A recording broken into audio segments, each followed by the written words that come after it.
extent your digital literacy helped you, and to what extent your reading habits helped you to do this project. Because today most of us, we are inside the mobile, or sometimes we go inside, we take a laptop and we Google and see a lot. Productive learning is there and non-productive learning is there. When you are really doing a productive learning, you start doing a research of different experiments that you come across, you try and you experiment it, and you wanted to know whether the fact that is given in the Google search, whatever you have done, is very true or not.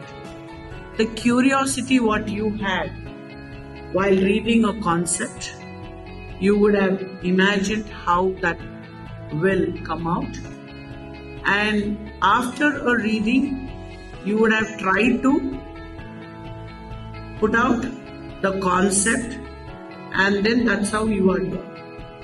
So some children you would have used media support, some you wouldn't have used media support.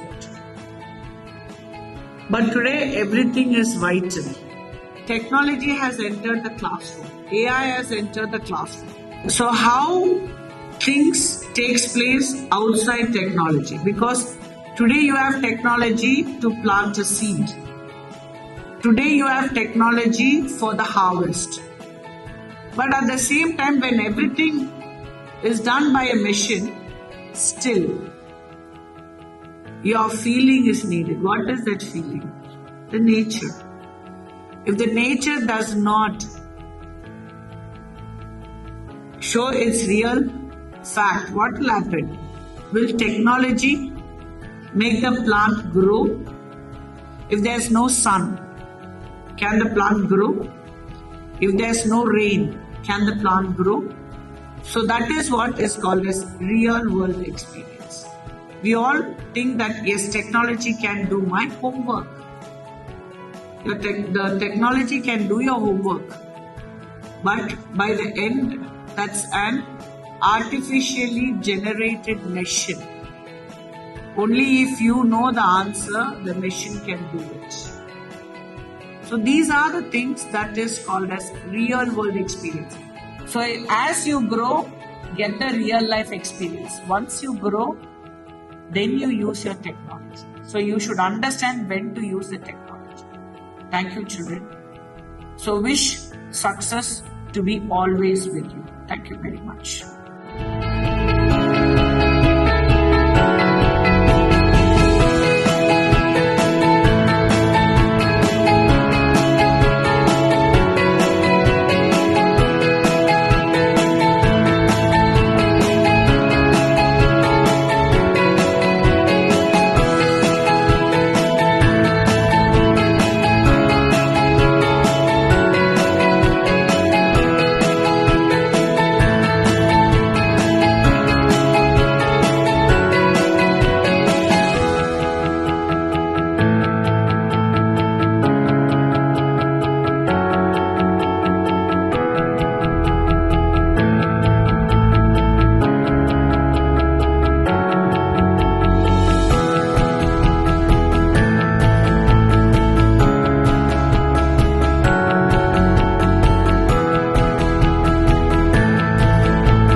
Namaste, it's me Laksha and it's me Ahishra. Today, our topic is Aquazen. Aquazen, your sustainable, affordable aquaponic system. It is a cutting-edge aquaponic system designed to provide solutions that are sustainable, affordable for homegrown food production. Leveraging the principles of hydroponics and aquaculture, it creates a symbiotic relationship where fish and plants could thrive together. The unique features of Aquazen: it's biodegradable, it's affordable and efficient. It is ease of use so that the customers who are beginners could also use it, while the growers who are very experienced could also. It is customizable, so the individuals who are using it could customize to their specific needs and individuals.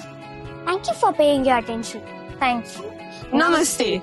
I am Anil Krishna Balam from 8G and I'm HC Sriram of grade 6. We are from SSVM World School. Our project Aquazen is based on Sustainable Development Goals. The base of Sustainable Development Goals is sustainability, the process of using current resources in such a way that future generations can use it. The major source of air pollution is vehicles and industries. When we speak about vehicles, we have electric vehicles. But even now, public transports rely on fossil fuels such as petrol and kerosene. If government needs to replace them into electric vehicle, it will create a huge financial crisis and commitment for the government. So our project Aquazen is a cost-effective alternative for this problem. Our project consists of 7 processes: condensation, carbon dioxide capture, Fischer-Tropsch synthesis, electrolysis, methanol synthesis, fractional distillation, and mixer chamber. After all these 7 processes, the smog which is emitted by the vehicles are now changed into the liquid fuel. And the smog which is emitted from the vehicles is taken up by these processes, and then once it comes out as an efficient fuel, we can use it to make the future a better one and our children a healthier one. Thank you.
Namaste. I am Ayush and this is Lokesh. We are currently in the CBSE 2024 to 2025 Regional Science Exhibition. So, we the students of SSVM School of Excellence have created Energy CBR, the one-way solution to a major problem, electricity wastage. So, our project works using an Arduino board, a 0 PCB and an ESP32. The ESP32 takes hundreds of photos per second and sends it to the Arduino board. The Arduino board processes it using a custom AI model we made in Edge Impulse. So, we train the AI model using photos of humans in far away, close to the camera, etc., etc. So, it knows if there's a human in a photo or not with high accuracy. Now, if you see back here, there's a relay. The relay is connected to a bulb for demonstration purposes. So, whenever the Arduino board, the AI detects a human, it turns off the bulb using the relay in the behind, which not only reduces electricity wastage but also helps decrease the electricity bill. The ESP32 works as a camera, and the Arduino Uno board works as a processor. Where the ESP32 takes multiple photos per second, as my friend told, and it sends to the processor board, and it processes it and check whether there is human presence or not, and send it to the relay. And if there is no human, it automatically turns off the electrical appliances connected to it. The public use for this would be in hospitals, in roads, for example, let's take a hospital. A hospital has a lot of electricity used. The fan, the lights always are just on. What would happen if the lights and fans were off when there's nobody around? It would save the hospital thousands of rupees per month. And that's the public use for this. Thank you.